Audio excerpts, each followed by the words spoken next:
এই যে আমাদের চেয়ারম্যান সাহেব চলে আসছে। এই যে ভাই এদিকে কিন্তু 100% হয়ে গেছে আল্লাহর রহমতে। চেয়ারম্যানের দোয়া।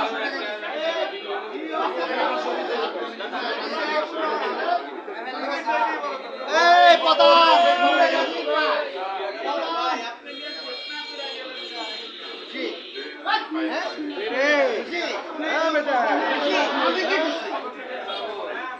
সবাই একটু শুনেন।